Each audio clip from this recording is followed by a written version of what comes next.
fazem aquilo que eu passei hoje e já conta também como uma nota de avaliação. Tá? A avaliação final, com algumas questões objetivas, eu não vou fazer dissertativas, serão questões objetivas, mas para pensar. Na última semana, porque eu não vou ter tempo de dar antes, nós somos muito tolhidos com um monte de coisa acontecendo em sexta-feira e isso atrapalhou todo o programa. Estudar, hein, Isaac? Pode deixar. Tudo bem. Tá, então serão questões objetivas que eu vou preparar e aí é mais fácil para corrigir. E vocês já o trabalho da semana que vem já contam também com uma ajuda naqueles trabalhos que a gente faz em sala de aula. Tá bom? Então o que eu vou fazer? Eu vou apresentar aqui alguns elementos importantes e algumas ideias-chave, tá? Que a gente vai trabalhar em relação a...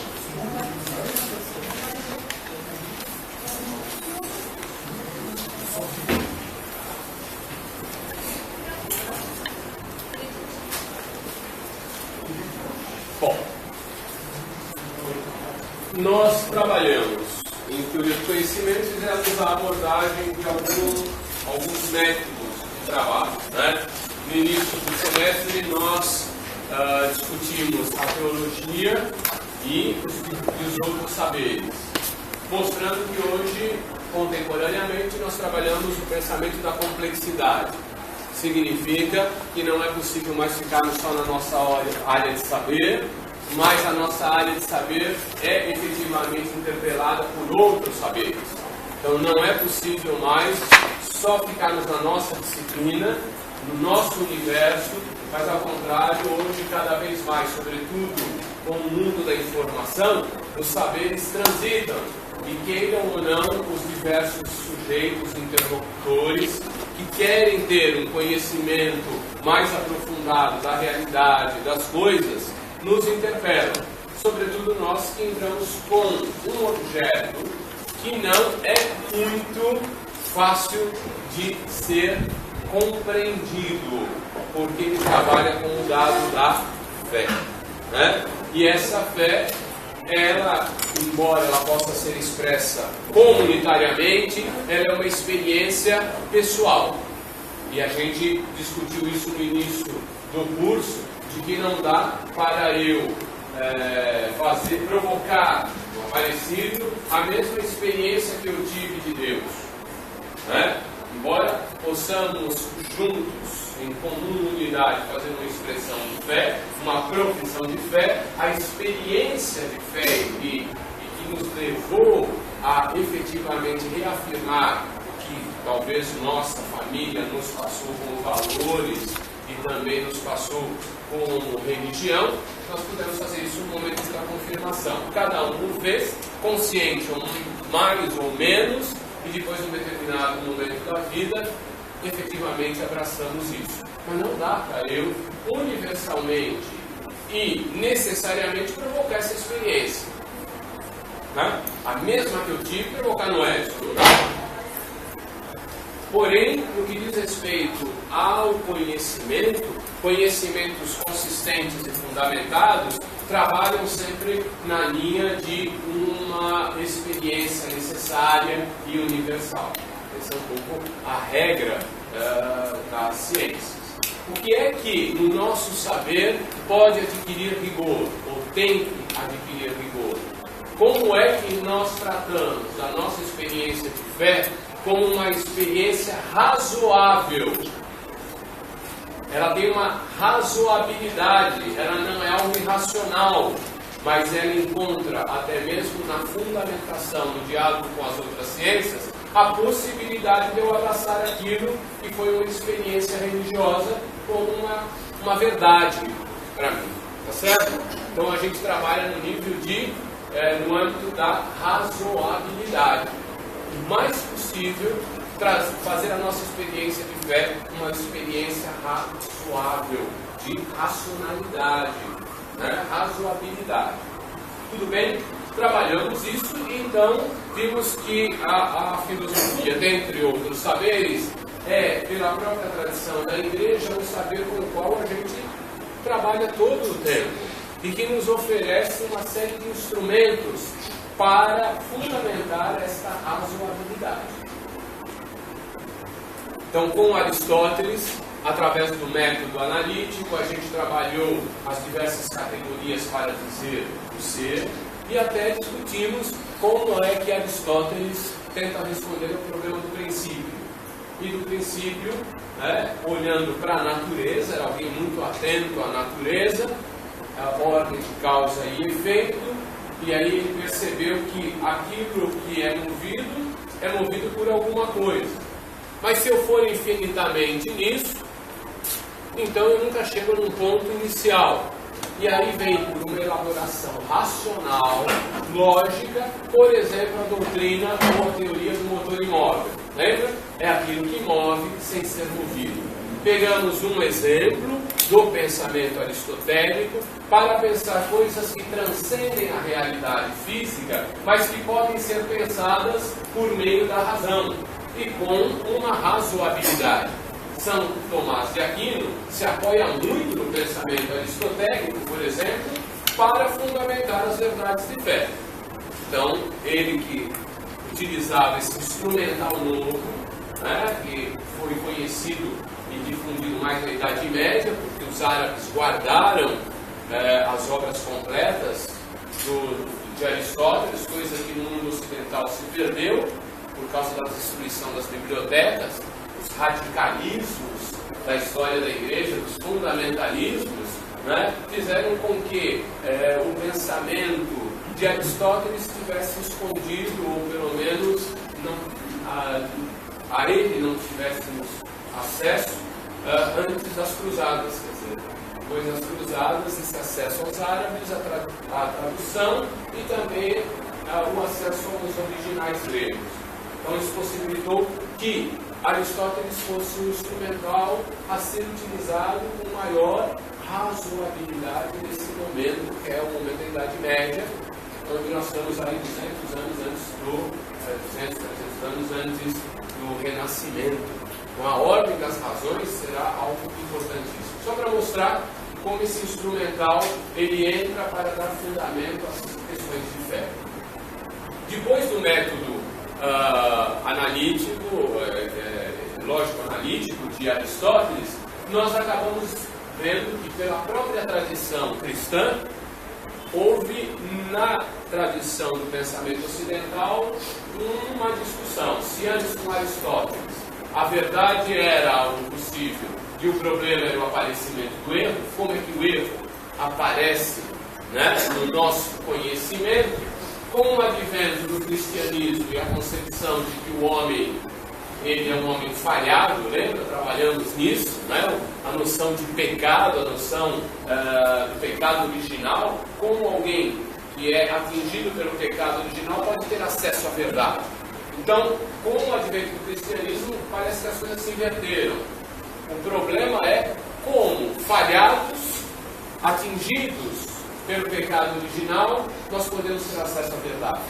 Então, se antes era o erro um problema para a tradição grega, para a tradição ocidental, depois do advento do cristianismo, o problema se tornou como é possível chegar à verdade, sendo que somos pessoas que têm essa limitação na sua condição.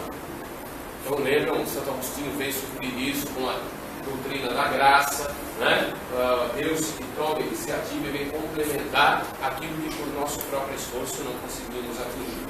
Aí vimos que essa tradição vai ter passando até o momento em que este raciocínio vai tomar corpo, este de uma dúvida sobre o nosso acesso à verdade com Descartes. Então vimos isso na Idade Moderna. Descartes que sai de um colégio de tradição católica, mas com a nítida impressão de que ele não sabia nada. né? Não há um saber evidente como o das matemáticas. E nós pudemos ver como é que as matemáticas nesse momento histórico emergem por causa das grandes navegações e a necessidade de matematizar o espaço celeste, uma vez que nas grandes rotas marítimas carecíamos de pontos de orientação para traçar rotas mais exatas, para se chegar a um menor tempo e com menor risco ao destino e fazer do comércio um comércio mais rentável, diminuindo os riscos das grandes navegações. Como a questão de interesses econômicos influenciou no processo de conhecimento, porque impulsionou a questão da matematização do sistema solar e também da questão do tempo, a previsão, e ter aí uma leitura mais rigorosa da questão do tempo e, consequentemente, também da questão das datas, e de alguma forma registrar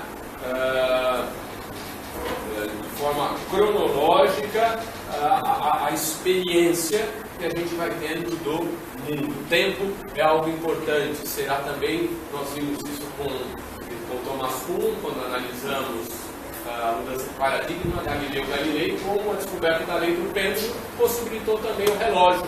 E o relógio para poder cronometrar o tempo com maior exatidão. Enfim, várias coisas que fizeram. E nesse momento, a matemática surge como uma grande ciência de referência. Então, Descartes, que é tocado por esse rigor matemático, essa objetividade matemática, vai começar a colocar em questão a falta de rigor nas outras ciências. Ele dizia, é preciso pensar todos os outros saberes na mesma linha da matemática, que tem, sobretudo, como princípio, a evidência apodítica, quer dizer, algo que se apresenta como na matemática, 1 mais 1 igual a 2. Então, que nas outras áreas de saber, pudéssemos ter este mesmo rigor, em vez de cada um dizer coisas diferentes ou até contraditórias, numa mesma área de saber. Fizemos esse percurso e vimos então que com Descartes a gente passou a um método racional, analítico racional. Passou na questão do eu penso, logo existo, como primeira evidência a partir do qual se constrói o edifício do conhecimento. Aí passamos para um outro método, e aí nós estamos numa outra idade, que é a idade da crítica. Qual é o pensador de referência que ele trabalhou? Kant. Esse foi o que matou vocês na avaliação. Kant. Não corrigi isso. Vocês ficaram, sim, kantianamente tocados. Agora eu estou kantianamente corrigi. Não corrigi. Mas falei que vocês ficaram tocados porque é um pensamento inovador. Kant tem, em vez das matemáticas como referência, qual é a nova ciência que desponta? Com Kant? Empirismo. Antes, mas ligado ao empirismo, qual é a ciência? Dos juízos. Física. É o mundo físico, as leis de Newton, Então, agora não basta somente o raciocínio lógico para dizer que algo existe, ele precisa ser referendado pela natureza, E aí começa-se com Kant a crítica do conhecimento. Tá bom, Descartes diz eu penso, mas até onde eu posso afirmar com fundamento aquilo que eu penso é existente, é verdade? E também a racionalidade e a imaginação correm soltas. Lembram disso? Só o racionalismo a gente vai criando. E vai afirmando coisas que carecem também de um referencial empírico, para dizermos com rigor se tal coisa existe ou não existe. Trabalhamos até mesmo a formulação do argumento de Santo Anselmo. Lembra qual é o argumento de Santo Anselmo? Deus é aquilo. A formulação correta. Deus é aquilo do qual nada maior eu posso pensar. Muito bem, Iago, vai lá. Deus é aquilo do qual.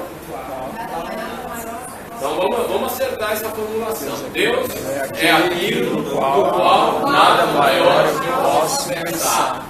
Isso é chamado argumento ontológico. Por quê? Porque a força lógica desse pensamento me faz afirmar a existência de Deus. Se Deus é aquilo do qual nada maior eu posso pensar, se Ele é só no pensamento e não é na realidade, qualquer ser que é na realidade e é no pensamento seria maior do que Deus, que é uma contradição. Então, necessariamente Deus tem que existir. Lembra desse argumento? Trabalhamos. Não, Andréia? Faltou, né? Nessa aula. Né? Deus é aquilo do qual nada maior eu posso pensar. Em questão ontológica, consistência de ser.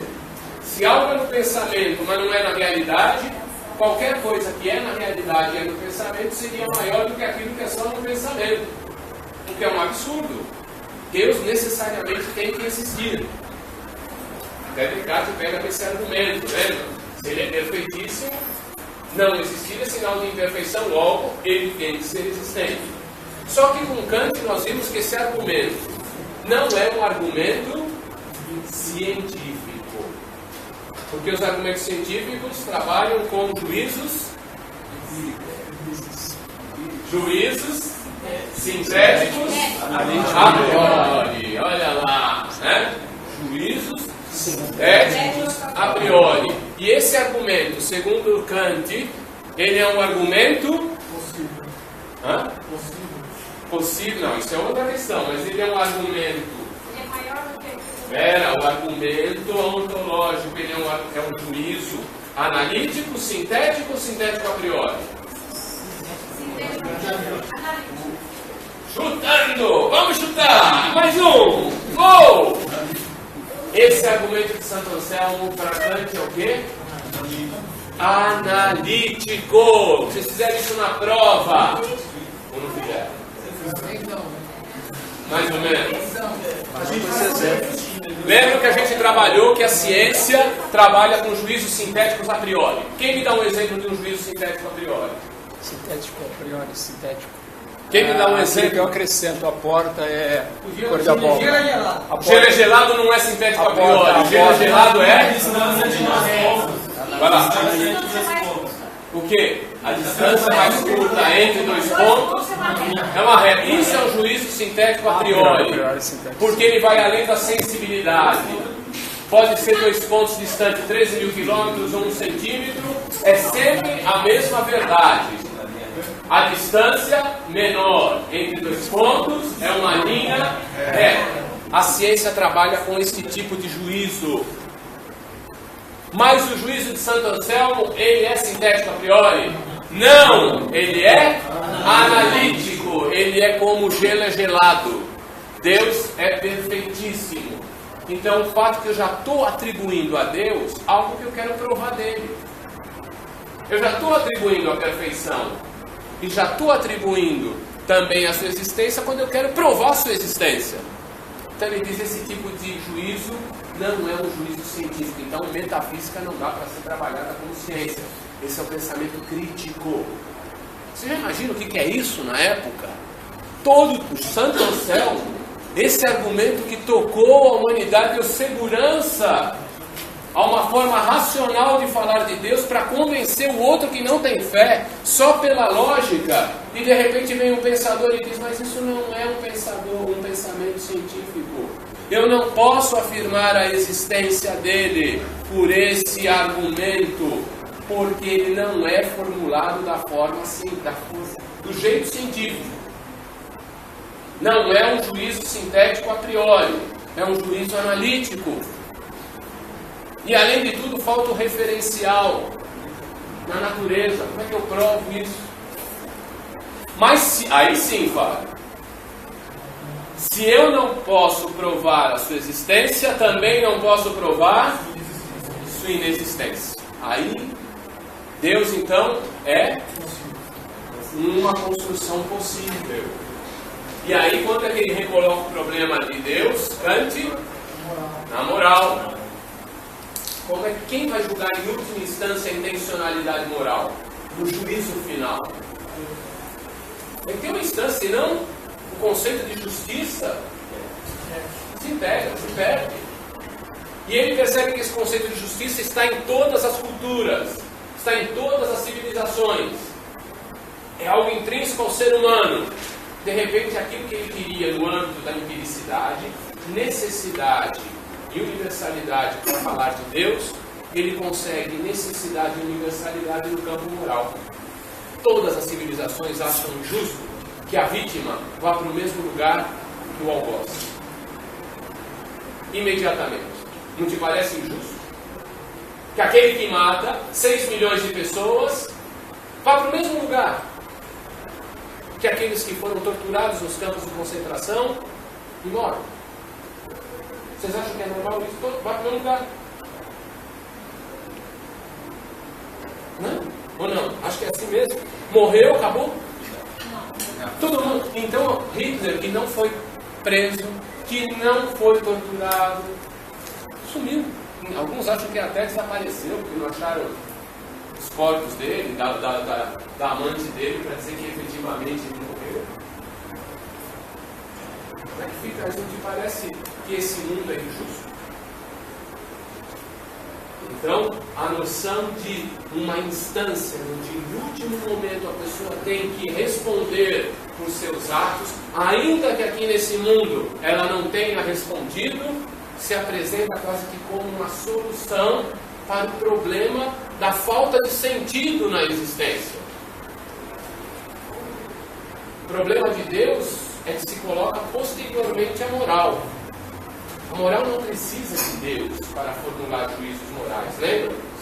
Só pelo raciocínio, e aí ele faz todo o esforço para o imperativo categórico. Age, ser, somente ser, se a tua máxima se tornar uma máxima universal.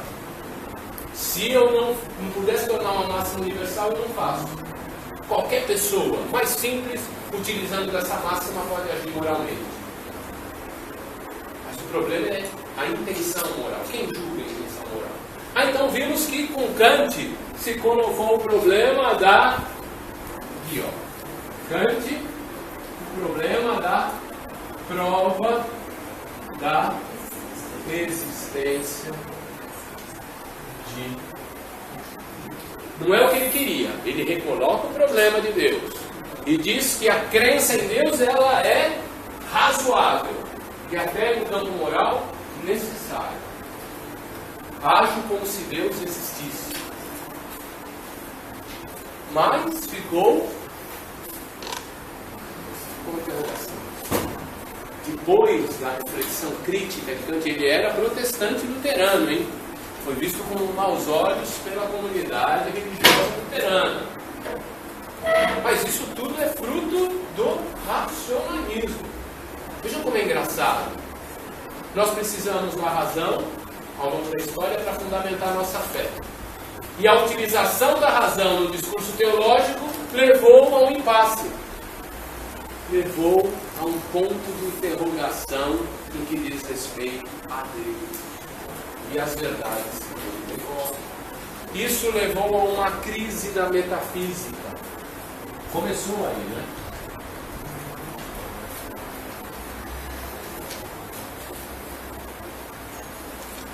Século XVIII.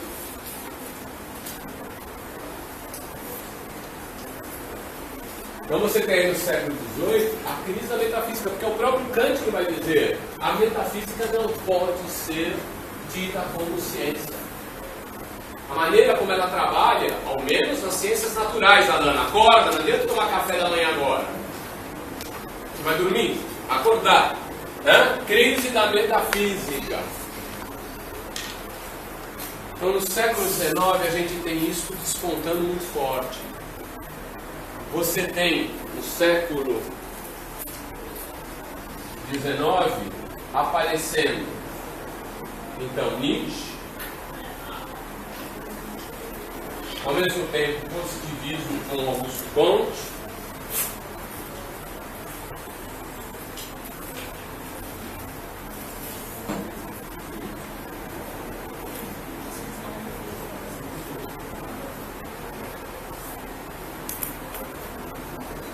e você tem também Freud.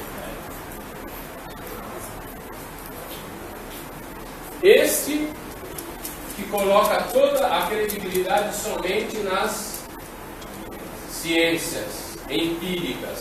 Pode ser provado? Não pode, não sou obrigado a acreditar. Pode ser controlado? Pode ser experimentado? Não pode, não sou obrigado a acreditar. Isso é o positivismo. Então só vou aceitar como verdade aquilo que pode ser controlado, experimentado, provado. Ciências positivas. Freud, que de alguma forma, no pensamento da época, vai tentar dar também um estatuto de ciência positiva à ciência que estuda a psique humana. O pensamento mais os atos de pensamento, que vão além da racionalidade, imaginação, percepção, repressão, a noção de inconsciente, elementos que vão jogando na psique humana, então tentativa também de controle dessa psique humana nos moldes científicos. E com Nietzsche, o célebre anúncio da morte de Deus. Este Deus que é anunciado como morto é o Deus da metafísica.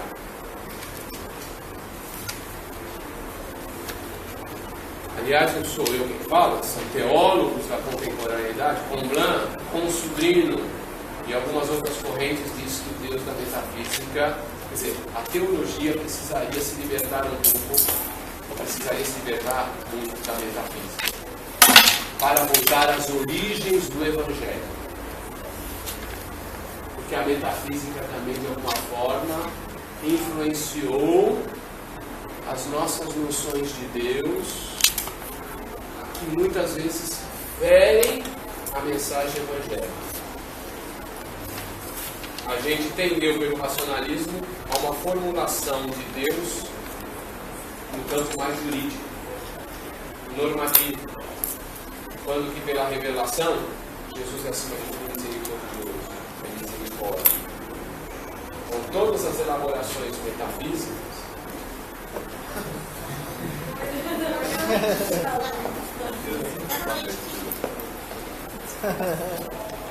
Gisele, seu batom chegou antes de você. A professora também quer.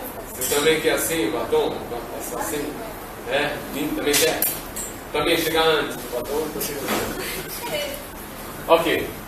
Mas, enfim, nós temos isso. Então vamos entrar agora no que eu queria, praticamente, a questão do método fenomenológico. Fizemos uma recapitulação de toda a matéria do semestre. Chegamos aqui com todo esse problema. As verdades metafísicas são colocadas em questão, as grandes linhas de segurança do nosso conhecimento são colocadas em questão. Só é tido como verdade aquilo que pode ser provado, mesmo se Nietzsche questiona esse tipo de posicionamento. Nietzsche é um grande crítico.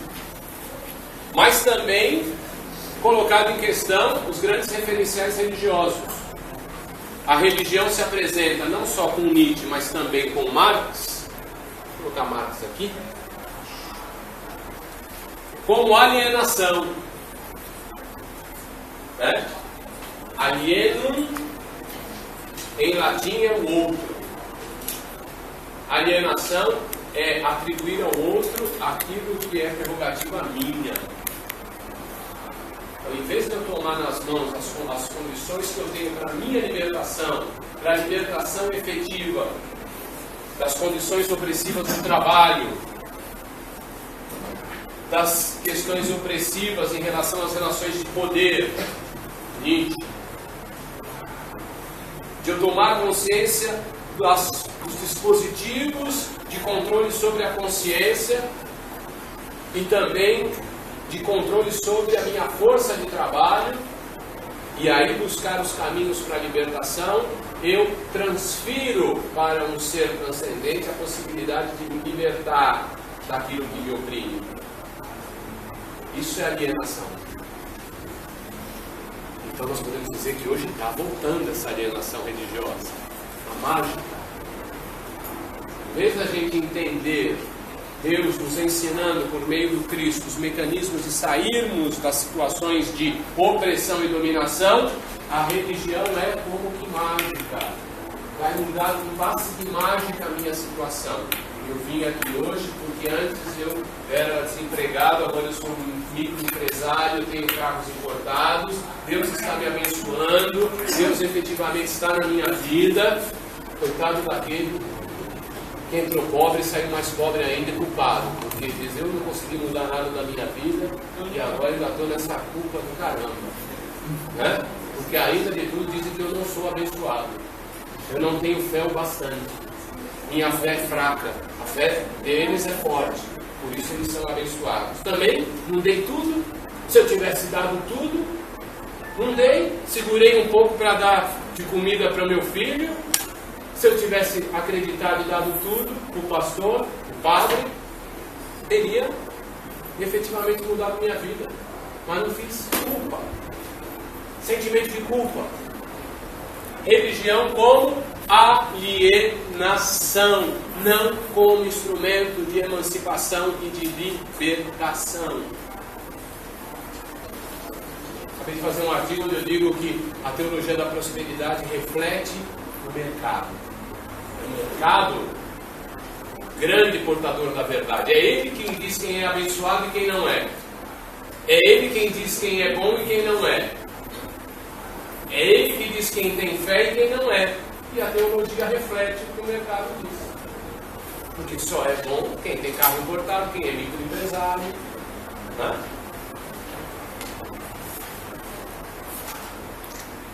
Isso tudo está lá no século XIX. Essa crise. Crise da ciência, crise da metafísica, e aí surge Russell. Nasceu em 1859, não é isso? E morreu em 1928, se eu não me engano. 38. 38. Obrigado. 1859 e 1938. Russell, que era de ascendência judaica, foi perseguido pelo nazismo. Russell, mas vamos colocar ele aqui, para eu melhorar aqui, para me ajudar. Processo. Tudo isso aqui é o contexto histórico, tudo isso aqui é o que está como pano de fundo também no campo do pensamento da época. Tá? Só uma pergunta. Fala. Quando o senhor fala assim, na questão da prosperidade, da bênção, algumas religiões em si eu vejo que trabalham em cima disso. Algumas, tem várias. Algumas, então, mas no geral eu acho que não vale pensar que todas as religiões, a nossa, vai pensar que para ter uma bênção, para ter uma prosperidade, eu tenho que pegar de pastor, o padre. Então, quer dizer, esse pensamento eu entendo. E hoje aí está alienado a antiguidade. Só que os pastores protestantes, 99% ensinam isso. Não sei se 99, mas eu acho que também na Igreja Católica tem uma corrente forte que está seduzida por isso. Mas aí são alguns que não têm o conhecimento de que a questão da bênção não vai por aí. Mas é uma sedução, hein? É uma sedução que não pode ser traído nesse discurso, porque também nós não estamos imunes a isso. Bom, mas estamos aí. Esse é o contexto do século XIX. Contexto no qual Russell nasce. Será que vocês conseguem compreender isso, gente? O que é nascer nesse tempo? Nós estamos vivendo neste tempo. Um outro contexto. Nós vivemos tanto uma forma secularizada de pensar, como também uma forma mágica de pensar. A religião como instrumento efetivo de libertação, com os mecanismos que nos são dados, até mesmo pela revelação, está embaixo. Em alta estão esses dois polos. Ou mágica, ou secularização. Não quero nada com religião. Temos que pensar um pouco. Esse é o nosso contexto. Temos que fazer uma análise um pouco mais apurada sobre isso. Mas esse é o contexto de Russell. Então nós temos aqui Russell, Bertrand, Edmund Russell, Russell, 1859, 1938. Dois pensadores influenciam o pensamento de Russell: Franz Brentano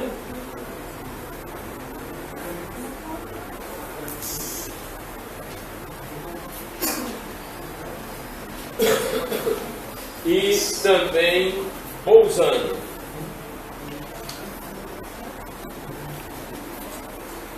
Não lembro o primeiro nome.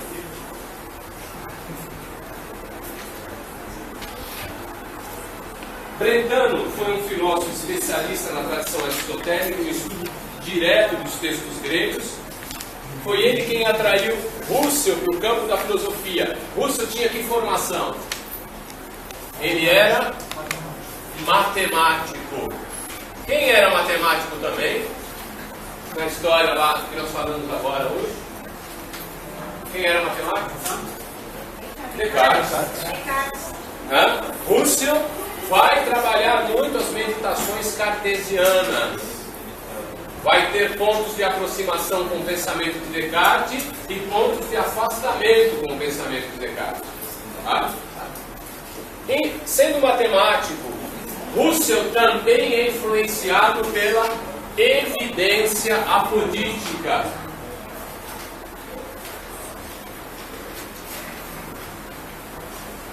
A evidência apodítica da matemática é rigor.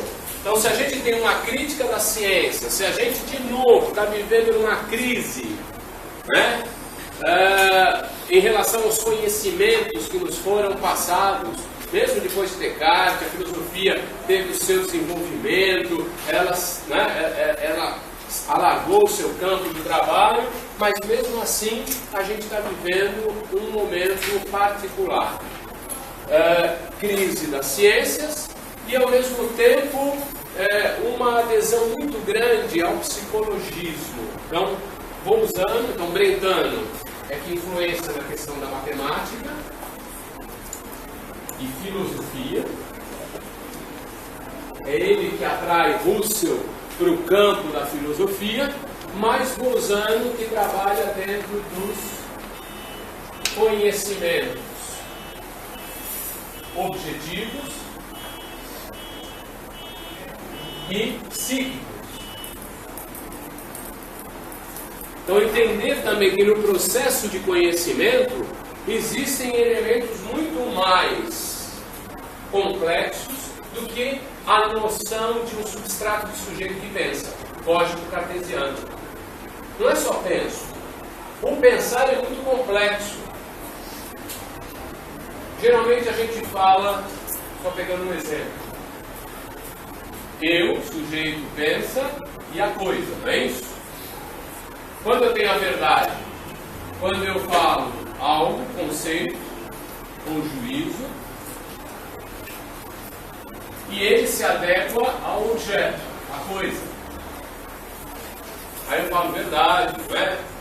Atingir efetivamente o que o objeto é. Estou falando com propriedade do que o objeto é, mas quando os objetos se tornam mais complexos, e não são coisas materiais, mas, por exemplo, a noção de liberdade, felicidade, religião, alienante ou não, quando eu tenho que falar sobre isso, as coisas se tornam mais complexas. Porque entre os diferentes sujeitos e as coisas, podemos falar a mesma coisa, liberdade, e termos noções de liberdade completamente diferentes uns dos outros. Isso, você vai dizer, são os noemas. Noemas, as concepções que a gente vai criando das coisas. Então, a consciência, ela não é uma consciência pura de antemão, substrato, este eu aqui, não é só o código, mas ele é, acima de tudo, uma consciência intencional.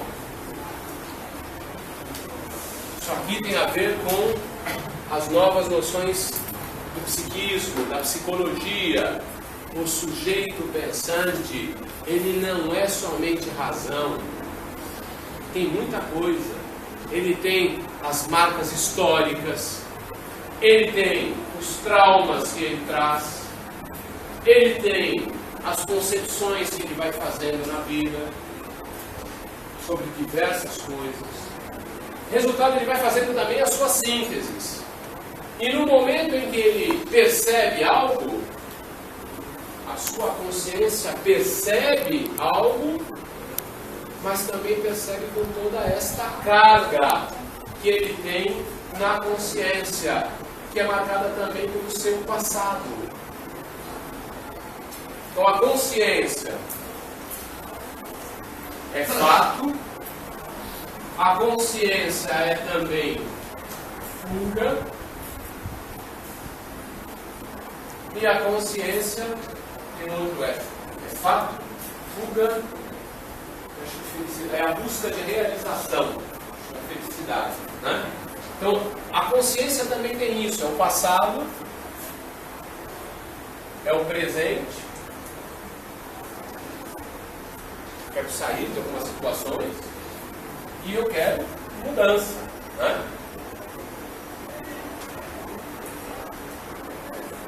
Futuro.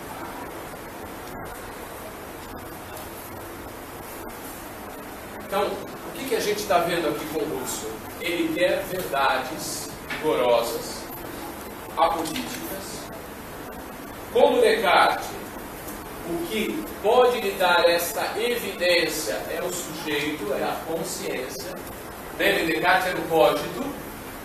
Para Russell é a consciência, é nela que se dá efetivamente a apreensão da essência das coisas. Então, neste processo, né, da evidência apodítica, Russell vai estar preocupado em aprender as essências das coisas. Isso que vai ser a grande questão. Se eu atingir a essência, eu atinjo a evidência apodítica. A gente está acostumado a dizer que a essência era o que faz tal coisa ser o que ela é. Então é a verdade dela, não é isso? Lá em Platão, né? Atingir a essência do cavalo é o que me permite dizer que isto é ou não é cavalo. Na questão da particularidade. Só que Russell está trabalhando num outro aspecto, não é no ponto da ciência indutiva, vou vendo os diversos cavalos e tiro a ideia universal de cavalo, dos diferentes cavalos, tirando o que é particular e ficando com aquilo que é universal. Assim eu atingiria a essência. Russell vai dizer outra coisa. Neste processo de formação da consciência, ao longo do tempo a gente já tem a formulação da essência das coisas. Eu sei diferenciar o que é som. Preciso só saber que tipo de som é, mas eu sei que é som. Eu sei o que é cor. Posso discutir qual é a tonalidade da cor, mas eu sei o que é cor. Então, ao longo da nossa formação, desde criança, por exemplo, a questão de um copo. A mãe dá de beber num determinado copo de plástico com um canudinho.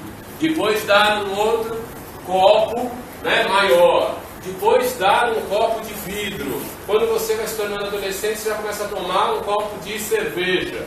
Vários copos de cerveja, dependendo da cerveja que você tomou. Ou então, mais refinado, copos de vinho. O que é que faz com que se tenha a ideia de copo? E você diz isso é copo. No momento em que algo é colocado diante de você. É essa a possibilidade de apreensão da essência. Né? Então, Russell vai quebrar com essa ideia kantiana de que a gente não pode ter acesso às coisas, à essência. Lembra? Fenômeno e númeno. Kant dizia, a gente só pode conhecer as coisas como elas aparecem para nós, mas como elas são em si mesmas, a gente não pode conhecer. Para Russell, As coisas estão aí e nós temos acesso a elas. A grande questão é que nesse processo para atingir a essência das coisas, muita coisa está em jogo. Porque ao mesmo tempo que as coisas são acessíveis, estão no mundo, então o conhecimento das essências não é algo impossível. A consciência, ela tem essa possibilidade de apreensão. Eu sei o que é som, eu sei o que é cor, só que eu sempre ponho a cor junto às coisas.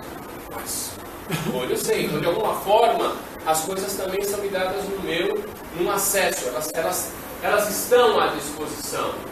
A essência das coisas estão ao nosso redor e estão vindo para nós. O grande problema é que quando a gente vai ao encontro delas, a gente não vai num eu puro. A gente vai com este eu formado como consciência intencional. E o que é, dentro deste processo de conhecimento do mundo que me cerca, não só das coisas materiais, mas também das formulações psíquicas? Aquilo que é fruto da nossa construção racional.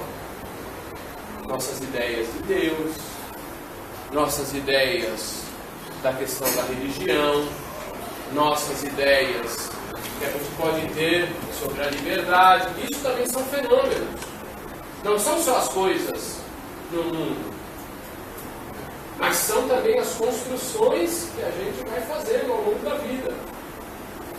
Como podemos chegar com rigor, com uma linguagem rigorosa, atingir a essência das coisas? Essa vai ser a tentativa de Deus. Então ele diz o seguinte: eu vou ensinar um método. Então o método é fenomenológico. Este método fenomenológico, ele vai procurar ir na origem do processo do conhecimento. Não pegar o conhecimento como tudo que foi acumulado até agora nas tradições filosóficas, teológicas. Não. Ir na essência do processo de conhecimento. É como se fosse possível a gente voltar a essa origem que está presente no início da filosofia ocidental. Ele está mais preocupado com esse acesso ao conhecimento do que a quantidade de informações que foram realizadas ao longo da história. Mais do que conteúdo, o que interessa para ele é como que a gente atinge a essência do conhecimento. Um modo de se colocar no mundo a ponto de eu aprender as coisas na sua essência. Vou pegar um discípulo dele, Heidegger. Estudou isso em política. Estudou, né? Está na classe, ela vai ficar na segunda aula, então ela vai ficar na primeira aula. Heidegger, que foi discípulo de Russell, vai tentar chegar à essência da técnica. Ele quer entender qual é a essência da técnica. Só que quando a gente fala em técnica, a gente lembra do quê? Técnica. De uma maneira de Trabalhar, produzir, o que mais? Método prático. Método de fazer as coisas. Tá. E, sobretudo, nós somos fascinados por aquilo que é produzido tecnologicamente. Não é? Somos fascinados. De tal forma que nós somos engolidos por aquilo que nós produzimos. Somos tão fascinados por um iPhone que a gente se volta e a vida da gente se torna aquilo ali. Não olha mais para o lado, não olha mais para o que está acontecendo em torno. Nós somos engolidos por aquilo que a gente produz. E esquecemos e achamos que entender a essência das coisas é entender o que é um celular, o que é um iPhone, o que é um notebook.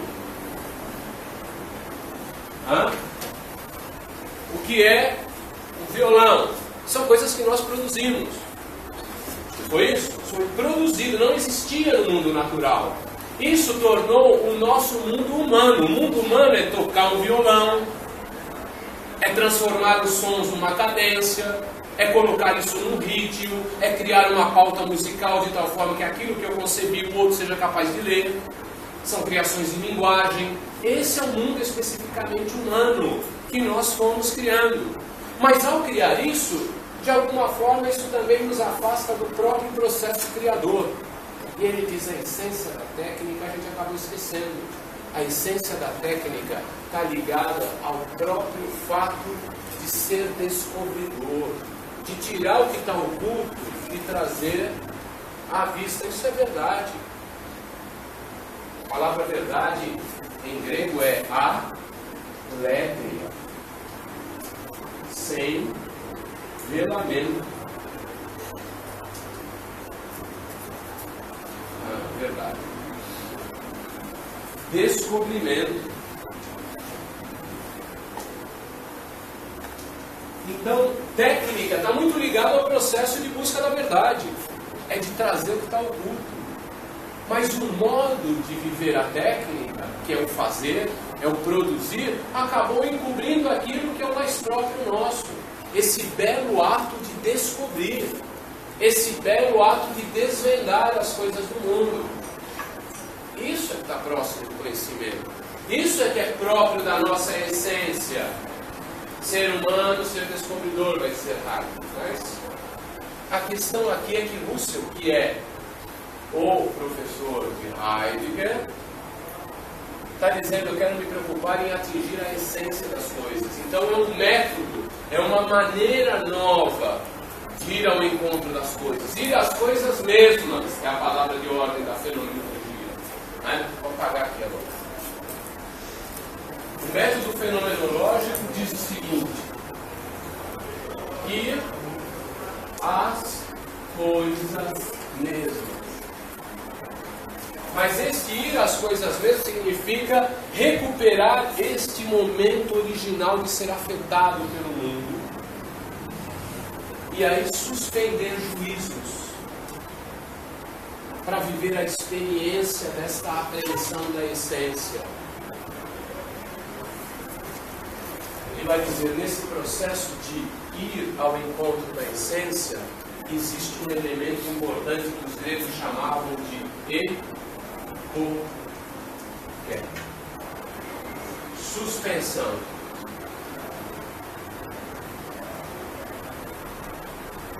Suspensão dos juízos seria a redução fenomenológica. Para eu atingir um modo de conhecimento que seja essa forma original, como também atingimos a essência da técnica, ao perceber que ela é descobrimento, ela é trazer à vista aquilo que estava escondido. Se era só na ideia, agora ela se torna alguma coisa concreta. A questão é recuperar este ato de conhecimento original, porque é ele que nos dá a possibilidade de ir às essências. O problema é que nós acabamos, pela nossa história, que era aquilo que eu falava da consciência intencional,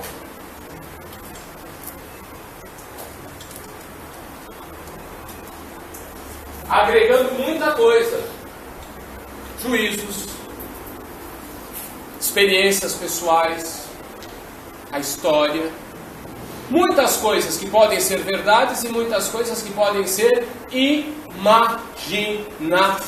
Isso tem a ver com psicologia, não é?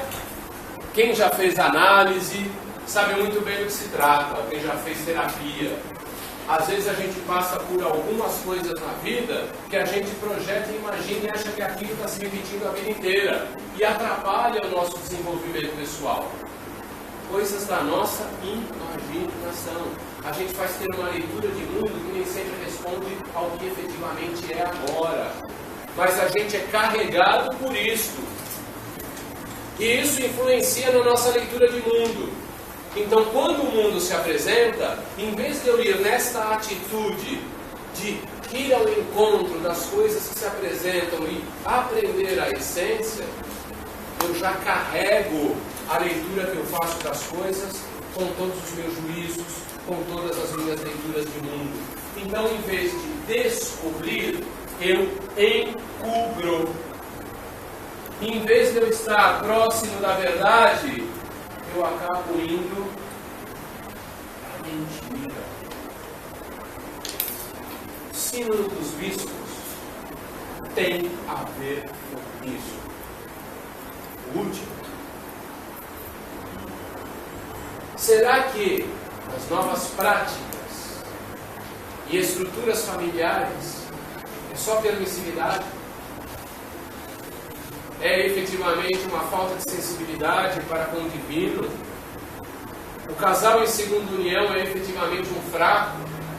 Não pode acender a mesa da Eucaristia? Ao longo da tradição nós fomos acrescentando tantas camadas, tantas coisas que talvez nos impeçam efetivamente de viver algo que é essencial e que era o cerne da mensagem evangélica, que é a misericórdia. Isso foi discutido no sínodo agora. A gente vai sendo carregado. Não, mas a igreja não pode desdizer o que ela disse. Lembra? Não pode desconsiderar. As camadas são feitas ao longo da história. E essas camadas nos impossibilitam viver experiências originais. É lógico que dentro dessa tensão de duas tendências no concílio está presente essas concepções, porque isso é o pensamento contemporâneo. Não que Russell seja predominante, mas a fenomenologia trouxe elementos importantes para uma leitura de mundo.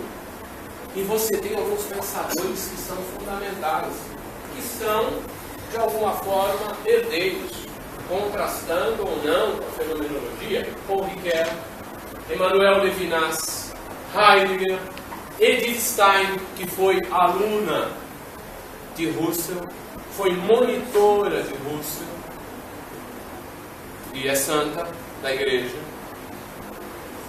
Essas pessoas falam 5. Mas é um método que influenciou o pensamento contemporâneo e continua a influenciar também, influencia a teologia.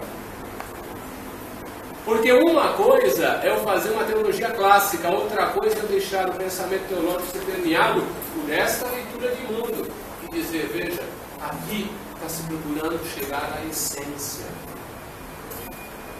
que é a essência. Mas a gente acaba sendo sufocado pelas camadas que a gente vai construindo ao longo da história. Obviamente ele vai também depurar então isso. Então ele vai falar da importância da intersubjetividade. Eu só posso chegar à certeza, à evidência apodítica, através da intersubjetividade. Porque a impressão que eu possa ter, ou que eu tenho de algo, ou a concepção que eu tenho de algo, ela pode ser também só da minha imaginação, da minha experiência pessoal. Eu preciso compartilhá-la com o outro. Eu preciso decodificá-la. Às vezes a gente fala uma mesma palavra e o significado é outro. Ou às vezes a gente fala palavras diferentes e a ideia é a mesma e a gente fica brigando.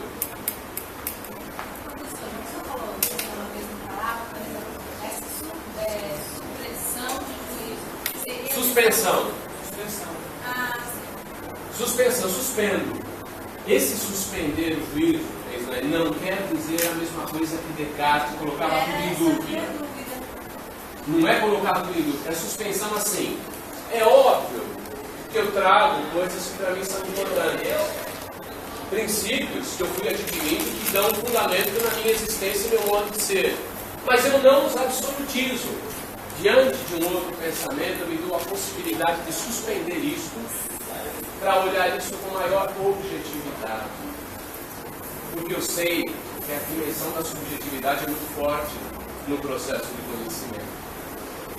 Então eu me permito fazer o deslocamento e olhar a partir do ponto de vista do outro. Vocês começaram a tratar do tema da complexidade. E vocês falavam na prova, na primeira avaliação, que os outros saberes nos tiram da nossa área de conforto. Mas nós estamos muito acostumados a viver na nossa área de conforto. Porque isso nos dá segurança. Agora, quando alguém te suspende e te coloca outras questões, e que você, aqui não é a questão de vamos ver o que nós pensamos juntos, isso então é verdade, e o resto a gente descarta. Não. Aquilo que é uma experiência sua, eu vou me dar a possibilidade de me deslocar e olhar, vivenciar a partir do teu ponto de vista. Essa semana a gente falou muito da carta aos Filipenses. Ele que tinha condição divina, assumiu a condição humana. É tudo muito bonito, poético, não, mas ali é uma dimensão fundamental. Ele sai da sua condição e vai olhar o mundo a partir da condição daquele que não tem. Eu só vou me incomodar com o lixo, o lixão, quando eu não suporto mais o cheiro do churume no ar. Sabe o que é o churume? Aquela água que sai do lixo, que dá um cheiro adocicado, ruim. Quer dizer, eu só acho que é insuportável de viver naquele lugar quando eu me sinto tocado. Enquanto está com o outro, e o outro que está vivendo lá, isso não me importa. Então, processos de deslocamento. Então, suspendo para poder analisar também minhas concepções. Para poder passá-la pelo crivo do outro. Então, antes o mundo que era para mim passa a ser o mundo que é para nós.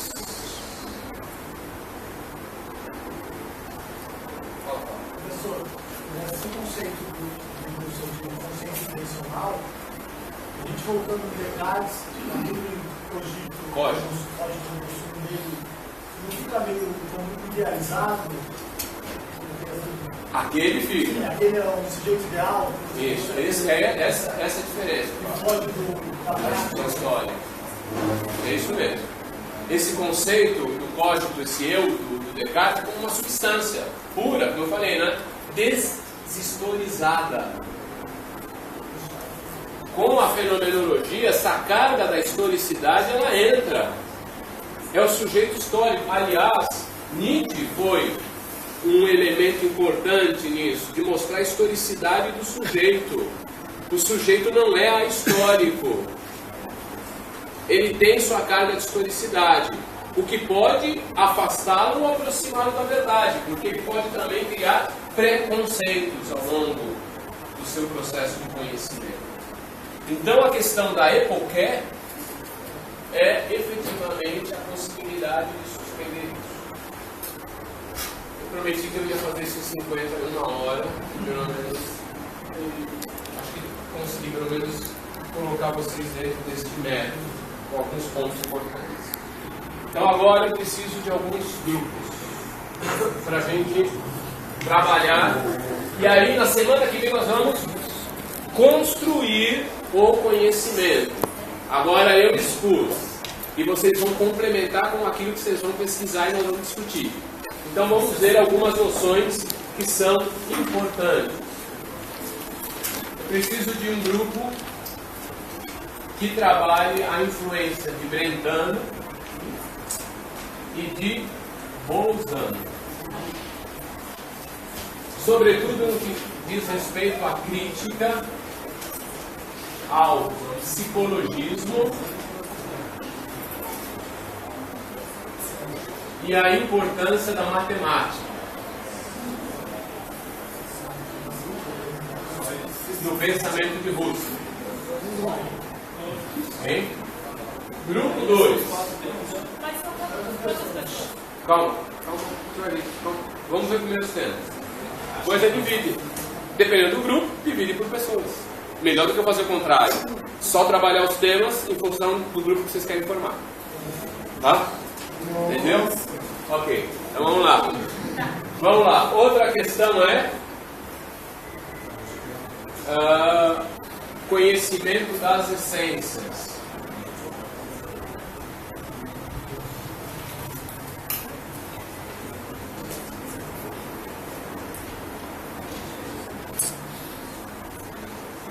E aí, trabalhar junto a quer. Grupo 3. Diferença entre redução eidética e redução fenomenológica.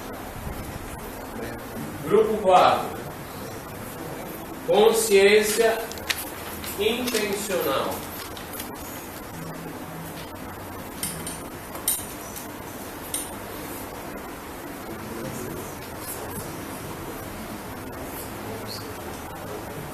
Intencionalidade.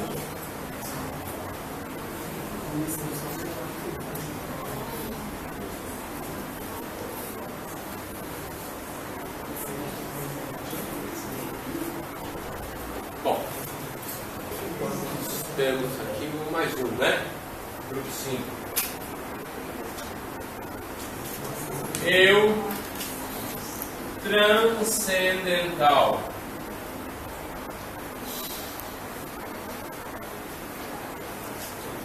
Mas, Donizete, anota isso aqui que você passa para mim por e-mail, tá? Esses temas aqui que eu quero ter o controle, tá bom? Transcendental, então, a diferença entre transcendente e transcendental. O que é o transcendente e o que é o transcendental para a Rússia? Tá?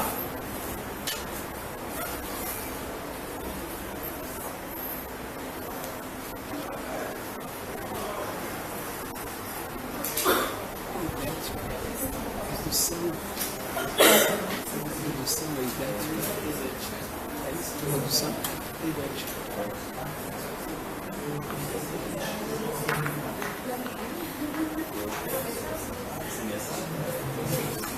Bom, vamos lá, vamos colocar um nome de cabeça de chave. Temos quanto? 1, 2, 3, 4, 5, 6, 7, 8, 9, 10, 11, 12, 13, 14, 15, 16, 17, 18, 19, 20, 21, 22, 23, 24, 25. Dá grupo de 5, 6, 7. Tem mais duas, 27. Tá.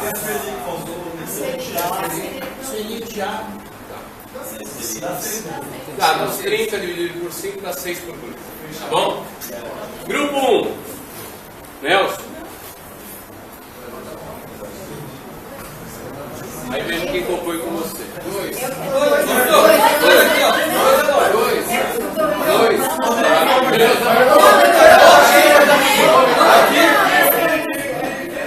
Luiz. Ah, engraçadinho. Te pega, seminarista. Redução eidética e redução zero.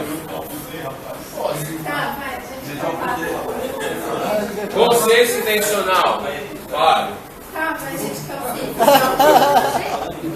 Transcendental. Muito bem. É bom esse. Né? Transcendente e transcendental. É diferente. Intencional e Semana que vem. E é expor. Faz a pesquisa e vocês. Olha, gente. Atenção, attention please. Attention please. Semana que vem.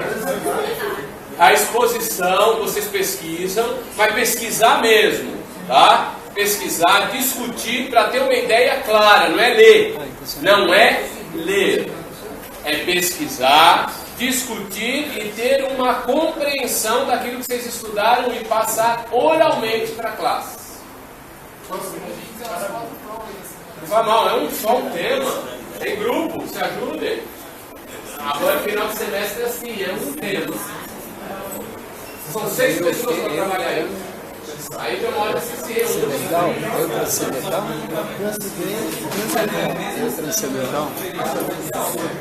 Eu transcendental. A última.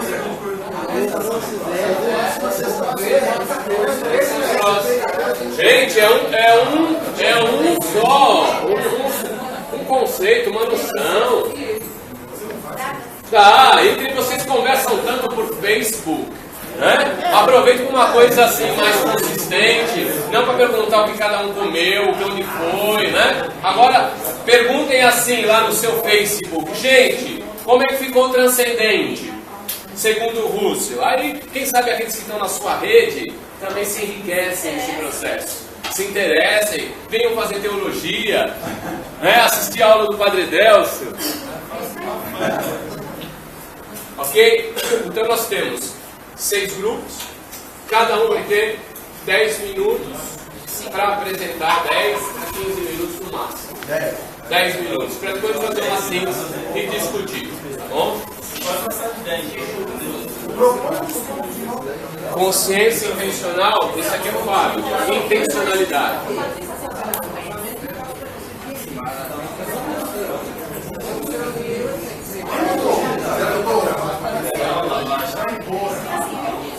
Agora você entregou.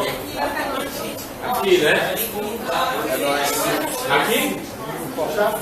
Procure a intencionalidade, não é com C.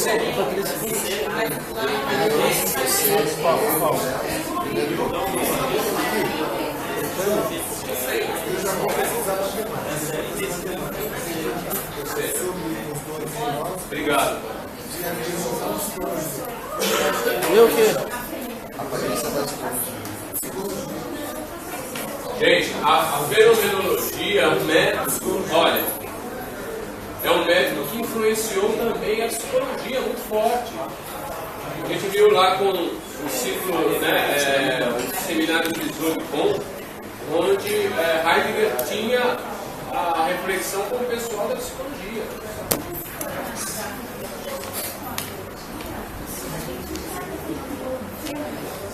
Então não vamos pesquisar o que Isto se você adquire sobre esse camarada. elementos do método fenomenológico para ver a realidade.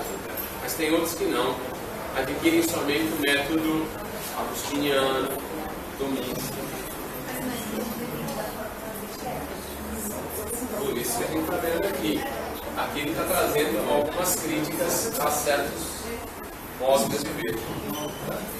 Sabe dos modos de ver? Na sua apostila está um músico lá, acho que é o Beethoven, que ele tinha lá, que compôs a nona Crítica da psicologia, da biologismo e a importância da matemática para esses dois homens. De acordo com a forma que ele viu o mundo, ele conseguiu Por causa do o Thomas Edison, que inventou, conseguiu pegar a energia da luz, transformar em lâmpada.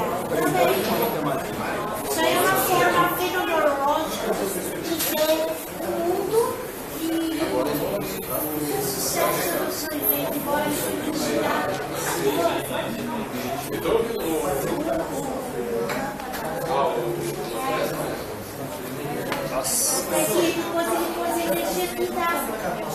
Valeu, gente.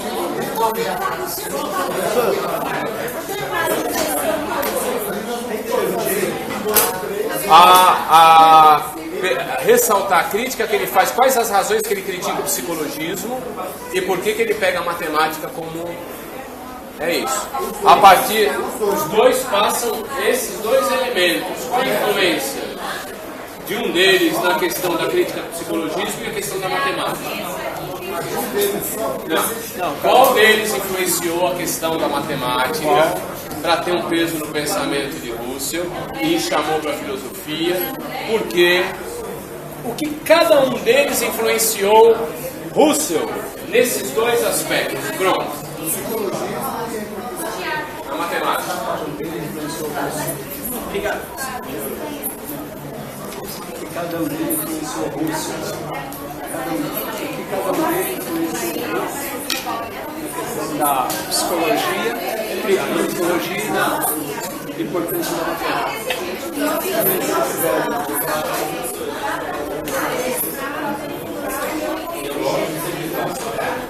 Dá pra gente entrar assim.